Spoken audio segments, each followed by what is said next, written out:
చాలా మంది పేషెంట్స్ అడుగుతూ ఉంటారు, మేడం మేము జిమ్కి వెళ్తున్నాము, సో అక్కడ ఇచ్చే ప్రోటీన్ పౌడర్స్ మేము వాడచ్చా, ఫర్టిలిటీని ఏమైనా ఎఫెక్ట్ చేస్తుందా అని చెప్పి అడుగుతూ ఉంటారు. హలో అండి, ఐఎమ్ డాక్టర్ కీర్తి, మీ fertility expert 49 hospital Vizag branch నుంచి మాట్లాడుతున్నాను. మెయిన్ గా జిమ్ లో ఇచ్చే ప్రోటీన్ పౌడర్స్ కానీ లేదు కొన్ని షేక్స్ లో కానీ ఫస్ట్ మనము అందులో ఏవేవి ఉన్నాయో చూసుకోవడం అనేది వెరీ ఇంపార్టెంట్. సో మెయిన్ గా టెస్టోస్టెరాన్ కానీ ఇలాంటి అనబాలిక్ స్టిరాయిడ్స్ అంటారు. సో ఇలాంటివి ఏమైనా మిక్స్ ఉన్నాయా అని కంపల్సరీ చెక్ చేసుకోవాల్సి ఉంటుంది. ఈ టెస్టోస్టెరాన్ ఉన్న పౌడర్స్ కానీ ఇలాంటివి తీసుకోవడం వల్ల ఏమవుతుందంటే మగవాళ్ళల్లో మెయిన్ గా ఏంటంటే స్పర్మ్ ప్రొడక్షన్ కానీ మొటిలిటీ కానీ క్వాలిటీలో కానీ చాలా డిస్టర్బెన్స్ వచ్చే అవకాశం ఉంటుంది.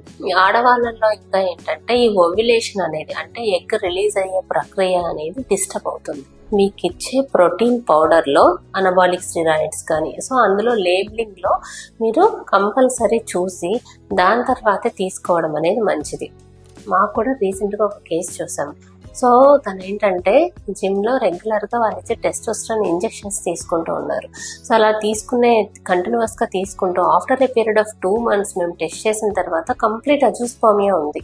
ఆ పేషెంట్ కి కంప్లీట్ గా 2 months ఆ ఇంజెక్షన్స్ అన్ని ఆపేసి సో కొన్ని సప్లిమెంట్స్ లాంటివి ఇస్తే మేము తర్వాత ఆఫ్టర్ ఒక 3 to 4 months తర్వాత స్పర్మ్ ప్రొడక్షన్ అనేది తర్వాత స్టార్ట్ అయింది.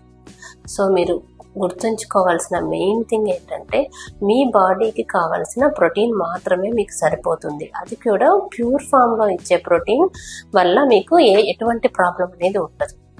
మనకి ఎటొచ్చే ప్రాబ్లం ఏంటంటే మీకు ఇచ్చే దాంట్లో ఇంకా రిమైనింగ్ ఏమైనా మిక్స్ చేసి ఇస్తున్నారా అనేది మీరు చాలా కేర్ఫుల్గా అబ్జర్వ్ చేసుకోవాల్సి ఉంటుంది. ఇన్ కేస్ ఏవైనా అటువంటివి ఉన్నట్లయితే అటువంటివి కంప్లీట్గా అవాయిడ్ చేయడం మంచిది. Thank you so much.